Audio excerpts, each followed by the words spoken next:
Bienvenidos una vez más a su programa La Biblia Dice. Mi nombre es David Ramos, licenciado en Teología, y en el día de hoy vamos a estar hablando un tema bastante polémico, un tema interesante también.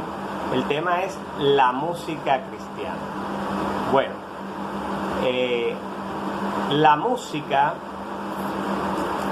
fue divina en un principio. La música viene del cielo. La música estuvo primero en el cielo, y en el cielo fue que se entonaron las primeras alabanzas y adoraciones a Dios. Podemos leer en Isaías capítulo 14, dice: como caíste del cielo, oh lucero, hijo de la mañana, cortado fuiste por la tierra, tú que debilitaste a las naciones, tú que decías en tu corazón: subiré al cielo, en lo alto, junto a las estrellas de Dios, levantaré mi trono y en el monte del testimonio me sentaré a los lados del norte, sobre las alturas de las nubes subiré y seré semejante al Altísimo. Imagínense ustedes, esas eran las palabras de Luzbel, el ángel que Dios le dio de ser el encargado de ministrar la música en el cielo. Pero su altivez, querer ser igual a Dios o superior a Dios, bueno, hizo que Dios lo arrojara del cielo a la tierra. Entonces, ese fue el primer director de música y el primer ministro de alabanza, digamos así, de adoración del cielo. Y la música se entonó por primera vez en el cielo. Fue en los principios de la música y de la adoración y de la alabanza a Dios fueron en el cielo. Ya acá en la tierra, cuando la tierra era nada, dice la Biblia en el libro de Génesis, capítulo 1, dice: en el principio creó Dios los cielos y la tierra estaba desordenada y vacía, y el Espíritu de Dios se movía sobre la faz de las aguas.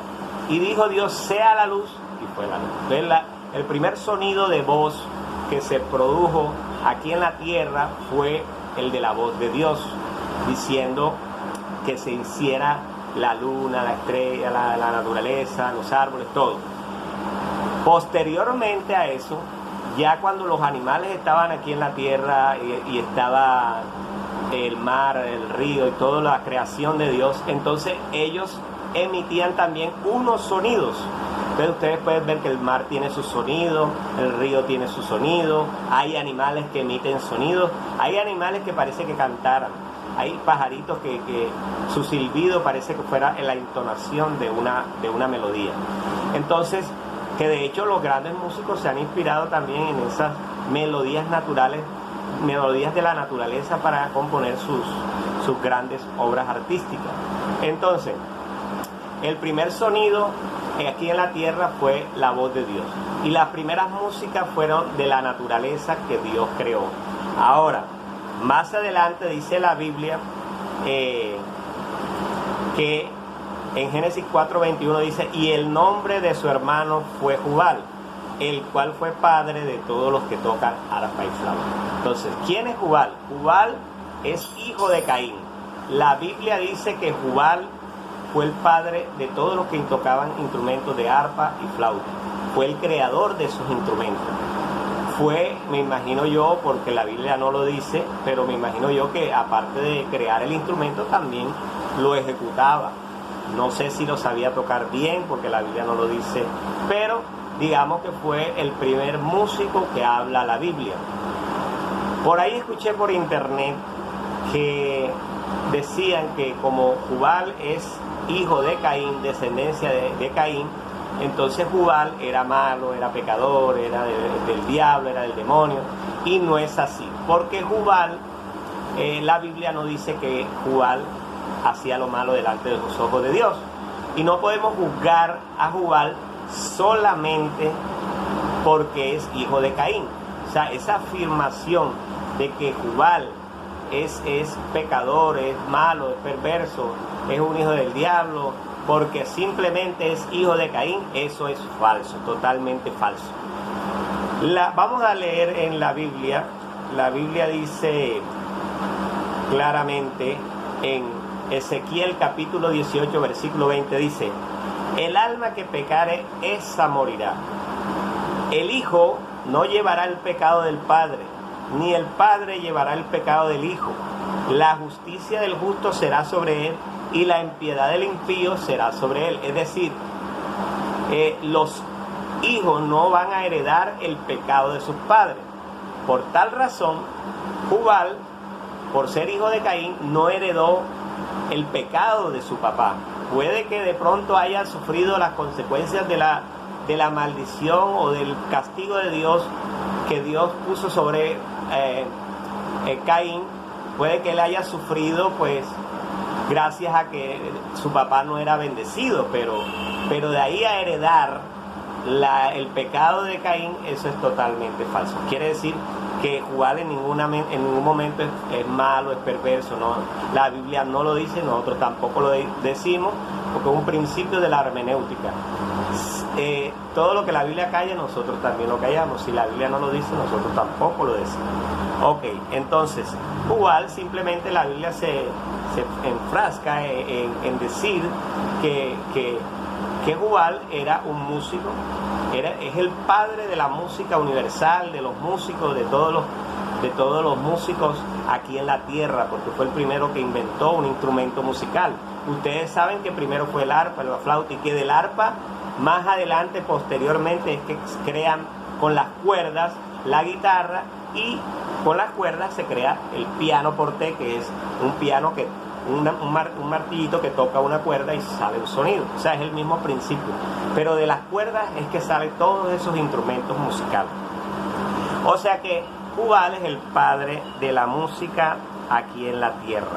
Ahora bien, ¿qué dice la Biblia en Primera de Crónicas 25? Dice: asimismo David y los jefes del ejército apartaron para el ministerio a los hijos de Asafat, y de Enán y de Jedutún, para que profetizasen con arpas, salterios, címbalos, y el número de ellos el número de ellos hombres idóneos para la obra de su ministerio. De los hijos de Asaf, y entonces empieza a nombrar todos los que fueron encargados. Ahí está, por ejemplo, los hijos de Asaf, José, Nataías, Azarela, y podemos ver que entonces Asaf es encargado ahora de la música dentro del templo. Asaf, y dice la Biblia también, Asaf, Enán y Jedutún. Entonces, Asaf fue el primer ministro de alabanza ya oficial del templo de Jerusalén, del templo, del servicio que se hacía. Bueno, en ese tiempo creo que todavía no estaba el templo, era el encargado de la música que se hacía en los atrios a Dios, donde se levantaban los atrios, donde se levantaba la esterilla para adorar a Dios. Ahí estaban los hijos de Asaf. Fue el primer ministro de la música, digamos así, que menciona la Biblia ya después de Jubal. Y fíjense que acá no solo tocaban flauta y arpa, también dice que tocaban salterios y címbalos, es decir, como tamboras, como especie de percusión. Ya se le metió más adelante la percusión, pero la música fue evolucionando. Dense en cuenta que primero el arpa, la flauta, ahora hablan de címbalos, de salterios, ¿sí? Entonces la música fue evolucionando. Los ministerios de la música también fueron evolucionando. Normalmente los levitas eran los que eran encargados del ministerio de la música dentro del templo de Jerusalén, ya cuando estaba de rey Salomón. Bueno, en Ezequiel, ya eso lo habíamos leído.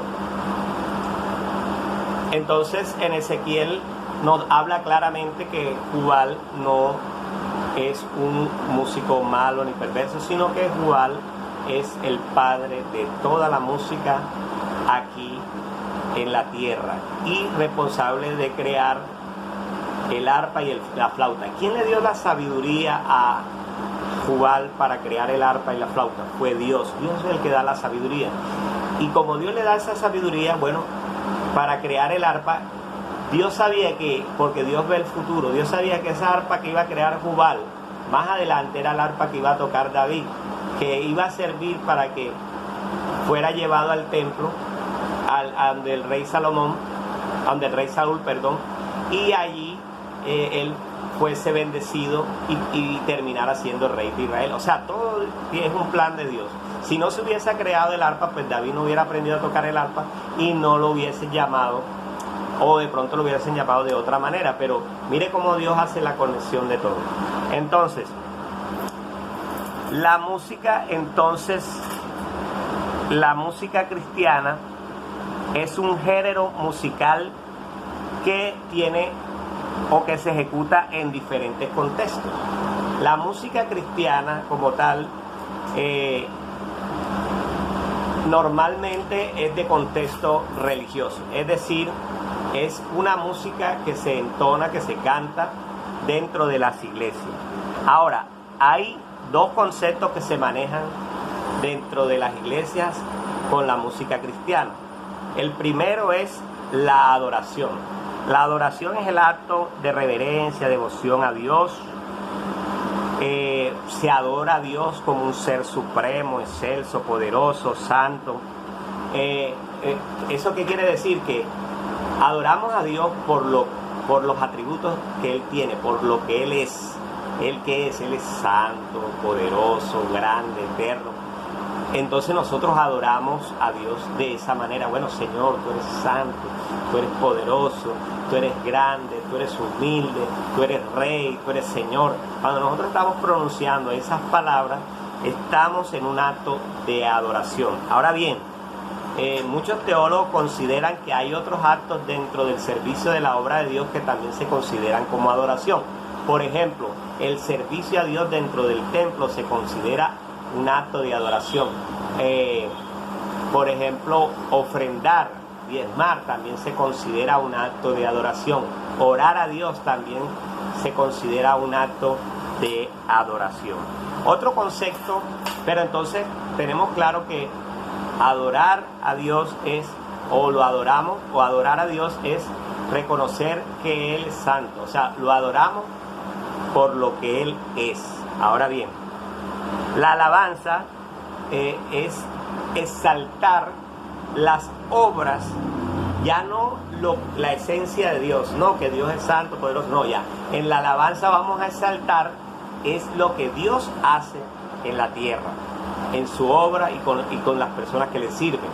Entonces recuerden que cuando Moisés cruzó el mar en seco, dice la Biblia que Moisés cruzó en seco el mar y entonces se abrieron los mares, el pueblo de Israel pasó, y cuando pasó el ejército de los egipcios, dice la Biblia que el mar se volvió a su lugar y todos murieron.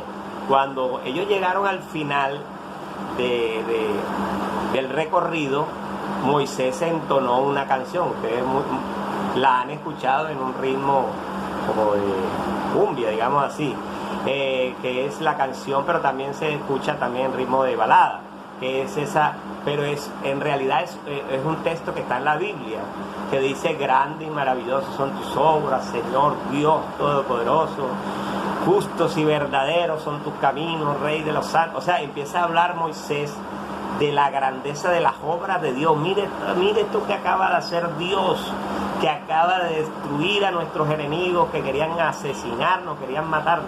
Entonces, cuando nosotros exaltamos la obra de Dios con nuestras palabras, estamos alabando a Dios. Entonces, algunos teólogos también consideran que se alaba a Dios cuando se hace la obra de Dios, es decir, cuando se evangeliza, cuando se predica. Esos son actos de alabanza a Dios. Si usted entrega un tratado, predica, entrega una Biblia, va a las cárceles, va al hospital, esos son actos de alabanza a Dios. Pero también cuando lo proclama dentro de una iglesia o en su casa: Señor, gracias porque no tenía que comer, pero proveíste el dinero. Gracias porque no tenía para pagar la luz y tú trajiste el dinero, permitiste que yo pudiese trabajar, esa oportunidad de trabajo para poder pagar la luz, para poder pagar el agua. O sea, estamos exaltando las obras de Dios. Gracias, Señor, porque esta persona hacía cosas tremendas, pero ahora tú la cambiaste, ahora es una nueva criatura, ahora predica tu palabra, ahora está en la iglesia, ahora ha cambiado de vida. Entonces exaltamos la obra de Dios. Entonces, la alabanza es la exaltación a Dios por lo que Él hace. Entonces, y la adoración es la exaltación a Dios, la reverencia a Dios por lo que Él es. Entonces, adoramos a Dios por lo que Él es y alabamos a Dios por lo que Él hace. Y no solo adorar a Dios es cantar los himnos y las adoraciones en la iglesia, sino también el servicio a Dios, la oración a Dios, la ofrenda a Dios, el diezmo a Dios. Todo eso es parte de la adoración a Dios. Y alabamos a Dios por lo que Él hace. Y no solo se alaba a Dios cuando cantamos alabanzas que hablan acerca de las grandes proezas de Dios, como aquella que destruyó a Jericó cuando los israelitas dieron las 7 vueltas.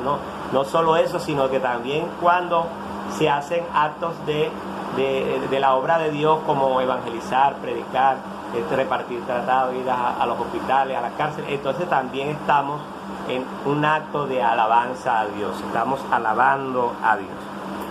Entonces se adora a Dios por lo que Él es, se alaba a Dios por lo que Él hace. Muy bien.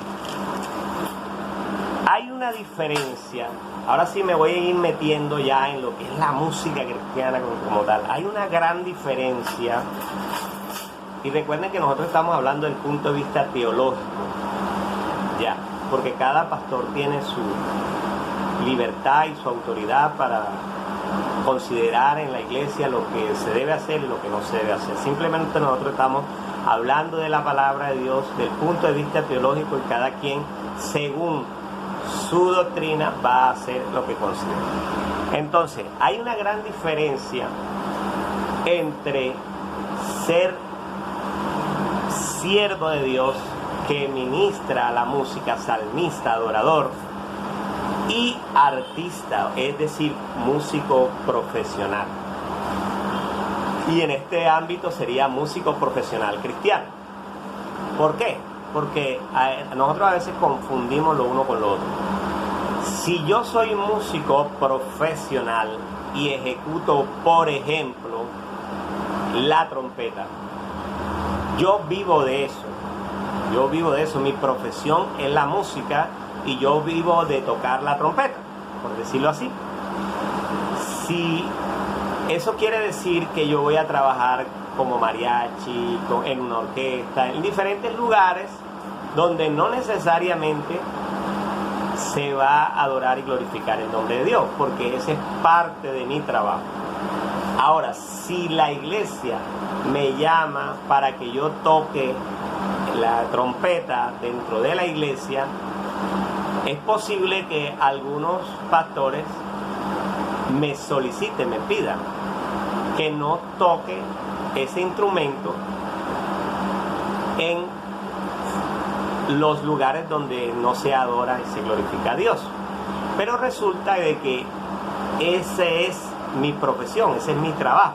Entonces, yo diría que entonces ahí había que caer a la conciencia de que, bueno, sí, no le podemos pedir a esta persona que sea exclusivo nada más el tocar en la iglesia, porque él vive de la música. Entonces tendríamos que nosotros pagarle, como iglesia, como pastores, tendríamos que pagarle un sueldo a él para que él dejara de tocar en el mundo y toque nada más en la iglesia.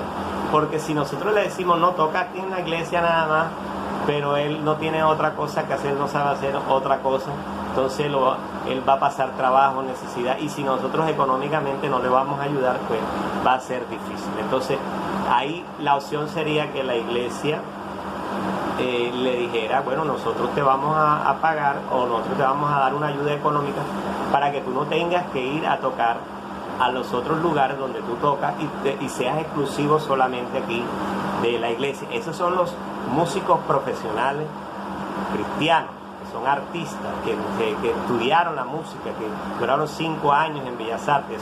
Eso es otra cosa. Ahora bien, diferente es el siervo de Dios que se capacita en la iglesia como salmista que aprende a tocar el piano, la flauta, la trompeta, la arpa, y empieza el ministerio de la música dentro de la iglesia y aprendió en la iglesia. A esa persona pues seguramente sí no le van a permitir tocar en ningún lugar, porque esa no es su profesión.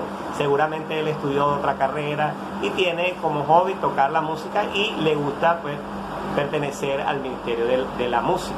Entonces ahí, vuelvo y repito, ahí está en consideración de la iglesia y de los pastores. Yo ahí no me meto, pero sí digo que si el músico es profesional, es un artista, se dedica a eso y vive de eso, si le vamos a exigir que toque nada más en la iglesia, pero no le vamos a dar una compensación económica, entonces él va a tener muchas dificultades, y ahí apelo es a la conciencia de que si yo le exijo ser exclusivo aquí de la iglesia, tendría que darle una colaboración económica para que él no necesite dinero y no pase trabajo y toque solamente.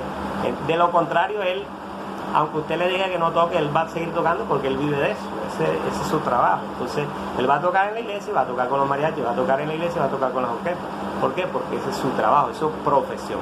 Ahora, los que son siervos del Señor, como salmistas de la iglesia, que aprendieron a ejecutar los instrumentos dentro de la iglesia y que no son músicos profesionales, ya esa es otra cosa diferente.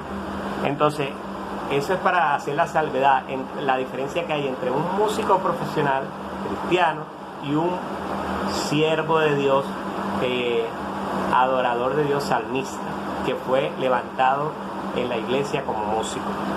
Hay una diferencia, ¿ya? Hay algunos predicadores que dicen: no queremos artistas, queremos siervos del Señor. Sí, pero si tú no quieres artistas, quieres siervos del Señor, tú tienes que conformarte con el nivel musical que tengan esos siervos del Señor. Porque si tú quieres que un siervo del Señor sea un músico profesional y él estudie música a nivel profesional, entonces tú después tienes que pagarle porque esa es su profesión, ya. Entonces, tú quieres siervos del Señor, bueno, no quieres artistas, bueno, págales a los que son profesionales y solamente viven de la música, para que no pasen trabajo. Pero si son siervos nada más de la iglesia y tienen otras profesiones, ahí sí no se justifica que toquen en otros lugares. Solamente los que son músicos profesionales y viven solamente de la música. Entonces, vuelvo y repito, si alguna iglesia, algún pastor quiere que en su iglesia toquen músicos profesionales, pues tienen que pagarlos para que ellos sean exclusivos solamente de la iglesia y no tengan que tocar en otros lugares como mariachis, orquestas y demás, porque ellos solamente viven de la música. Ahora bien, ya estableciendo eso, la diferencia entre artistas y músicos de la iglesia, siervos del Señor, entonces vamos a hablar ahora sí de David. La Biblia dice que David estaba por allá en un campo, David estaba sirviéndole al Señor, y David dice que ejecutaba el arpa. Claro, David no tocaba el arpa todo el tiempo, ¿no? David estaba pastoreando las ovejas, trabajando, pero David tenía muchos hermanos, pero él era el menor, uno de los menores, entonces se quedaba ahí cuidando las ovejitas mientras los hermanos iban a la guerra, hacían cosas más fuertes. Entonces él en sus tiempos libres, cuando ya tenían las ovejitas, ya habían comido pasto, habían tomado agua, ya las había encerrado, las cuidaba del lobo, del león, bueno, listo. Cuando ya él se veía que ya podía descansar, entonces él, imagino yo, que empezaba a practicar el arpa. Pero David era una persona muy consagrada y en David había algo especial de Dios, o sea, el Espíritu de Dios estaba sobre David, porque él era un hombre que conforme al corazón de Dios, o sea, había algo en David que Dios veía que era especial para él.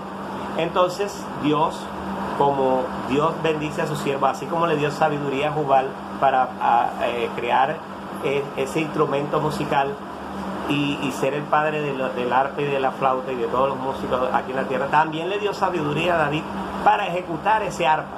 David no creó el arpa, la creó fue Jubal, pero David la entonaba mejor que Jubal. Es decir, David dice que entonaba perfectamente esa arpa, era una melodía hermosa. Nosotros nada más podemos imaginarnos cómo era esa melodía de David, pero si era capaz de expulsar demonios, es porque era una melodía hermosa, una melodía preciosa. Cuando David entonaba el arpa, se sentía paz, tranquilidad, presencia de Dios. Entonces, muchas personas que escucharon a David tocando se dieron cuenta del talento que tenía, y cuando el rey Saúl estaba siendo atormentado por demonios, de parte de Dios, por haber pecado, por haber hecho lo contrario a lo que Dios le había hecho, entonces Saúl tuvo que ser Dios que le puso eso en la cabeza, porque pudo haber pedido, no, tráigame a otro tipo de persona, pero no, pues Dios le puso en la mente que pidiera músicos. Entonces el rey Saúl dijo, bueno, consígame un músico que toque el arpa, que lo haga bien, que para ver si yo me tranquilizo, pues, escuchando esas melodías bonitas de esa persona. Entonces hubo un siervo del rey que le dijo, no, yo conozco un muchacho que se llama David, entona el arpa perfectamente, y además de eso dicen, y yo lo he comprobado, que el Espíritu de Dios está sobre él. Bueno, perfecto, mándelo, tráigamelo para acá. Y dice que lo trajeron delante del rey, y cuando David empezó a entonar la adoración a Dios, dice que el Espíritu de Dios se derramaba sobre David, y inmediatamente sentía Saúl la presencia de Dios. Es decir, la cobertura de la presencia de Dios inundaba todo el lugar donde estaba tocando David. Y los demonios que atormentaban a Saúl se iban, se apartaban, porque no podían resistir la entonación de David, no podían resistir esa adoración a Dios. Entonces, qué bonito, ¿ah? Como la alabanza a Dios, la adoración a Dios, la música que llevaba la presencia de Dios, hacía que se fueran esos demonios. Pero fíjense usted, cuando David dejaba de tocar, inmediatamente los demonios venían a atormentar otra vez a el rey Saúl. Entonces era una situación tremenda para el rey, al punto que el rey pues le tocó decir, bueno, déjenme a David aquí, déjenmelo aquí, que no se mueva de aquí, porque cuando él toca y entona las alabanzas a Dios, la adoración, yo siento la presencia de Dios. Entonces eso es lo bonito, ¿eh? Eso es lo bonito, que la música, el propósito de la música es que se pueda sentir la conexión con Dios. Es decir, como decía una emisora de radio allá en Venezuela, decía, es la música que te conecta con el cielo. La música debe ser eso, debe conectarte con el cielo. Entonces, tanto la música como la voz te debe conectar, te debe llevar a la presencia de Dios. Vuelvo y repito, porque hay algunos que dicen, no, pero es que no es solo adorar y alabar a Dios, cantar, sí, pero estamos hablando del momento de la consagración, de la adoración a Dios. Porque no me va a decir usted a mí que no tiene un momento donde usted alaba y adora a Dios. Estamos hablando de ese momento especial donde se entonan canciones y adoraciones que te conectan con el cielo, que te llevan a la presencia de Dios. Ahora bien, ¿qué sucede? Yo tengo una opinión personal de cuáles son los géneros que se deberían cantar y tocar dentro de las iglesias. ¿Cuáles son los géneros que se deberían cantar y tocar dentro de las iglesias? Bueno, ahí estamos escuchando de fondo, ahorita lo ponemos, una canción de Marcos Witt que se llama Sana Nuestra Tierra. Hay una opinión personal mía, porque a mí me han pedido que hablara de este tema, me he extendido bastante, no trato de no extenderme en estos temas, pero es que esto es un tema que requiere cierta precisión para que no haya confusión. Hay muchos géneros musicales cristianos, pero me preguntaron cuáles son los que se deben cantar y entonar dentro de la iglesia. Primero vamos a hablar de que la música cristiana yo la divido en dos géneros.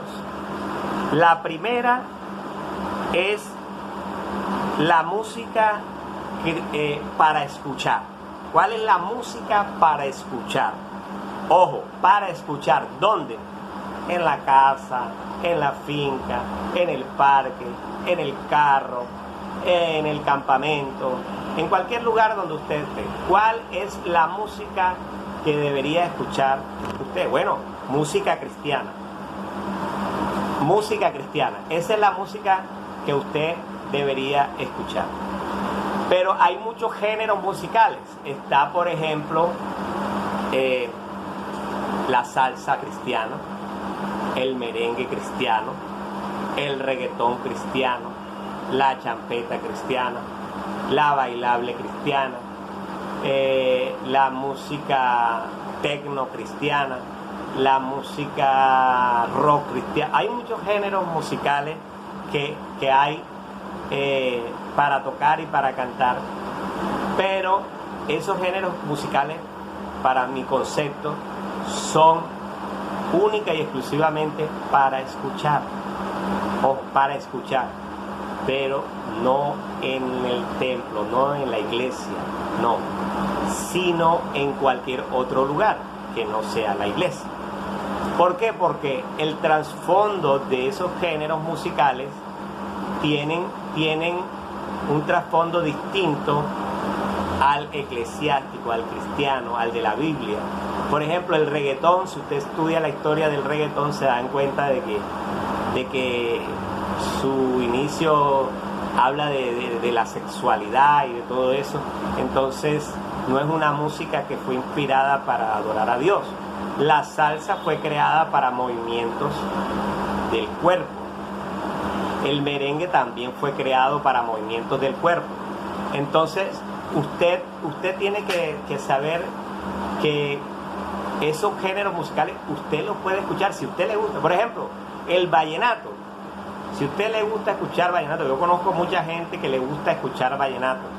Si a usted le gusta escuchar vallenato, entonces usted puede escucharlo. Usted puede escuchar el vallenato. Usted lo puede escuchar. Pero en la iglesia, por ejemplo, entonar vallenato en una iglesia, aunque haya letras que parecen como balada y todo eso, el vallenato en sus inicios fue música para exaltación de las mujeres, para conquistar a las mujeres, no para adorar a Dios. Entonces, vamos a estar claros en los conceptos. Cada música tenía un punto a donde llegar. Y la música vallenata era para hablarle al amor a la mujer, y la traición, sea del hombre a la mujer o la mujer al hombre, y esos géneros musicales.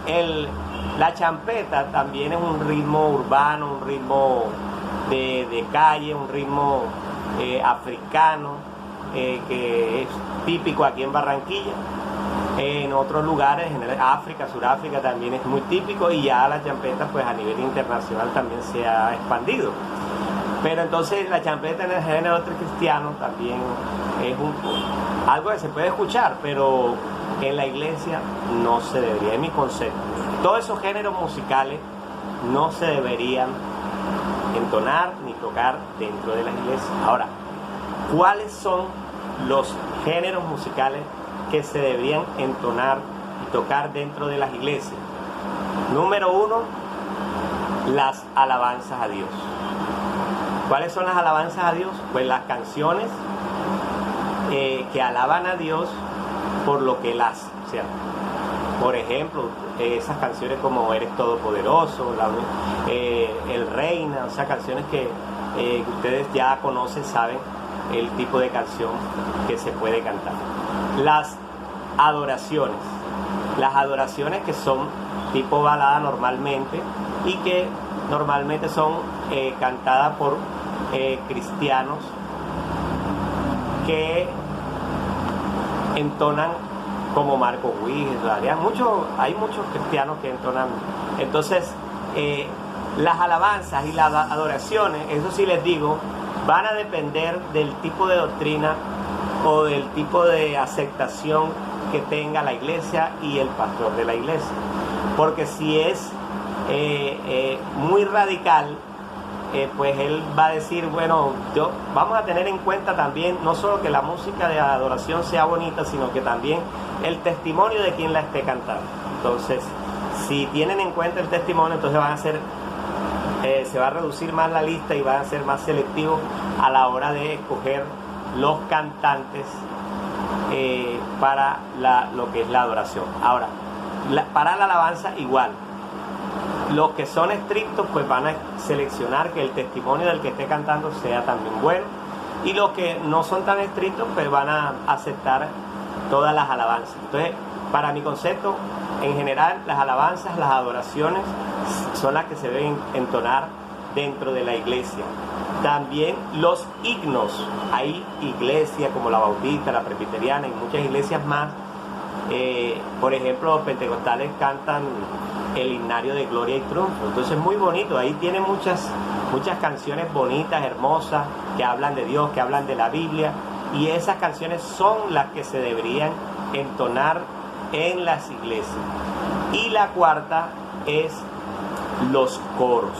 Los coros, que algunos le dicen popularmente los raspacaní, es decir, los coros, los coritos que incluso en las iglesias tradicionales también se cantan. Por ejemplo, alabaré, todos esos coros que siempre por antaño pues han estado con nosotros. Esos coritos se cantan, a veces se cantan sin instrumento, a veces nada más con tambor, a veces ni siquiera con tambor, a veces solamente a capela. A capela es que se cantan sin instrumento musical, solamente con la voz. Entonces, esos son los 4 géneros que yo opino, David Ramos, licenciado en teología con más de 15 años tocando el piano y que estudié en Bellas Artes el básico de piano. Para mi concepto, yo que he sido influenciado por las iglesias y he influenciado a las iglesias, para mi concepto, la música que se debe entonar dentro de las iglesias es la alabanza, la adoración, los himnos y los coros. El resto que son reggaetón, salsa, merengue, champeta, vallenato y todos esos géneros musicales son para escuchar, más nada. Es decir, usted debería, si a usted le gusta la salsa cristiana, bueno, usted se consigue su salsita cristiana y cuando esté en su casa, en la computadora, mientras está trabajando, está escuchando su salsita cristiana, que tiene una letra cristiana que también exalta a Dios, ¿cierto? Pero no espere que en la iglesia le cante su salsita cristiana que a usted le gusta, o su vallenato cristiano que a usted le gusta, o su rap cristiano que a usted le gusta, o su reggaetón cristiano que a usted le gusta. No espere que en la iglesia le canten eso, porque en la iglesia lo que se debería cantar son canciones como esta que está sonando ahí de fondo, adoraciones que te conectan con el cielo, que hacen que la presencia de Dios toque tu ser, tu corazón, que hacen que tú puedas tener un encuentro personal con Dios. Eso es lo que se debe entonar en las iglesias cuando tú cantas una alabanza de exaltación de algo que Dios hizo en Israel, cuando Dios quisiere volver la cautividad de su pueblo, entonces nuestra boca se llenará de risa, nuestra lengua de alabanza. Todas esas grandes y maravillosas son tus obras, Señor Dios todo. Todas esas alabanzas, todas esas adoraciones, las alabanzas que exaltan las cosas que Dios hace en nuestras vidas, las adoraciones que exaltan las cosas, lo que Dios es, la esencia de Dios, los himnos, que prácticamente los himnos es como si cantara la Biblia, y los coros que son para llenarse del fuego de Dios, de la presencia de Dios. Bueno, espero que les haya gustado mi programa el día de hoy, de la música cristiana. Ahí ustedes tienen mi opinión personal. Para mí, esos son los 4 géneros. Quiero volver a repetirlo: alabanzas, adoración, himnos y coros. El resto son música para escuchar. ¿Dónde? Donde usted quiera, menos en la iglesia. Que Dios les bendiga. Ha sido todo en su programa La Biblia Dice.